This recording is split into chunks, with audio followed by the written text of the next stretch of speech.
আমি এটা বলছি, তার আগে হচ্ছে আমি একটু কথা অ্যাড করতে চাই, যেটা নিয়ে বলা হলো যে সবার শেষে জুলাই সনদের যে বিষয়, এই বিষয়ে এনসিপি সবার শেষে স্বাক্ষর করেছে।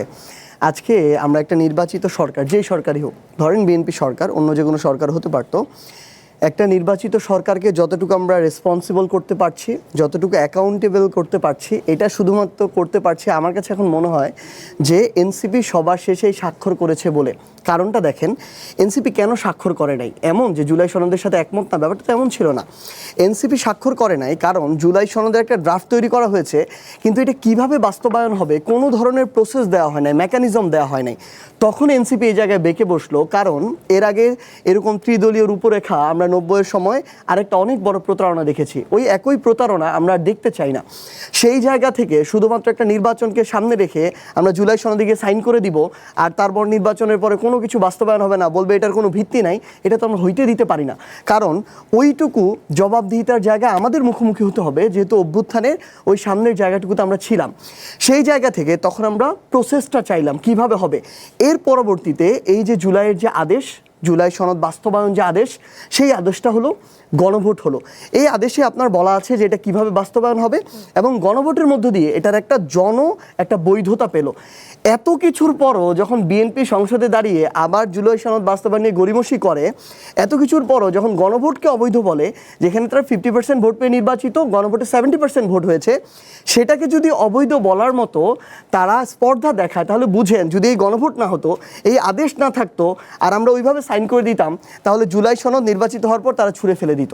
তাহলে এই জন্য আমরা সিগনেচারটা করেছি প্রসেসটা পাওয়ার পরে, এই জন্য এখানে বিলম্বিত হয়েছে, বাদ দেওয়ার জন্য না। এটা একটা ক্লিয়ার করলাম। আর ভাই যেটা বললেন, আসলে এই যে সরকারি যে সুযোগ সুবিধাগুলো যাচ্ছে, এটা তো রাষ্ট্রের পক্ষ থেকে যাচ্ছে জনগণের জন্য। কিন্তু যেহেতু এটা কঠিন কথা, সহজে আমি একটু সহজ করে বলি। আমি চাই যে ওনাদের মাধ্যমে, আমি জানি না ওনাদের কাছে এই কথাগুলো আসে কি না, কারণ এখন ক্ষমতায় যাওয়ার সাথে সাথে ওনাদের অনেকগুলো লেয়ার তৈরি হয়, এবং ওনারা অনেক রাষ্ট্রীয় কাজে ব্যস্ত হওয়ার কারণে মাঠের সাথে কানেকশনটা কমে যায়।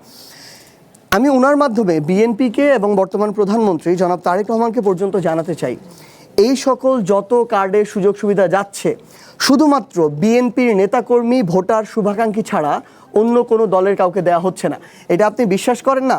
মাঠ পর্যায়ে এটা তো হওয়াটা স্বাভাবিক। আমি দেখি যখন সংসদেও বিরোধী দলের বিভিন্ন এমপিদেরকে, সংরক্ষিত নারী আসনের এমপিদেরকে সুযোগ সুবিধা দেওয়া হয় না, কিন্তু সরকারি দলকে দেওয়া হয়। তাহলে যেটা সংসদে ইমপ্লিমেন্ট করা হচ্ছে, মাঠ পর্যায়ে এটা খুবই স্বাভাবিক বিষয়।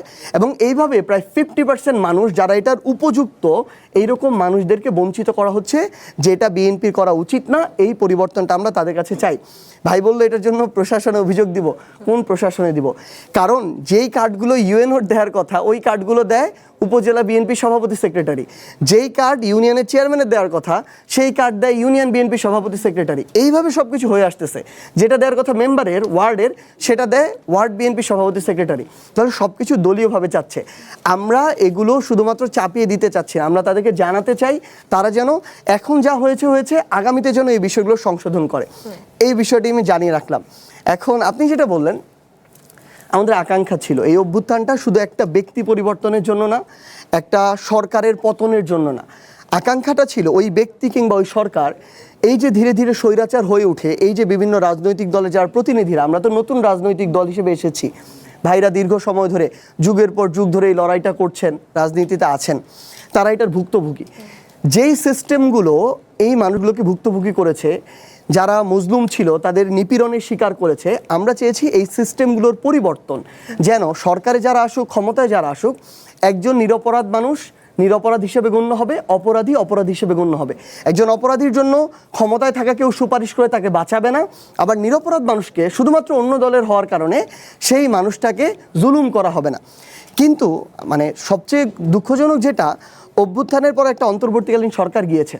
অন্তর্বর্তীকালীন সরকারে এনসিপিরও 2 জন প্রতিনিধি ছিল, মোট 25 জন উপদেষ্টা ছিল, অন্যান্য আরও 23 জন ছিল।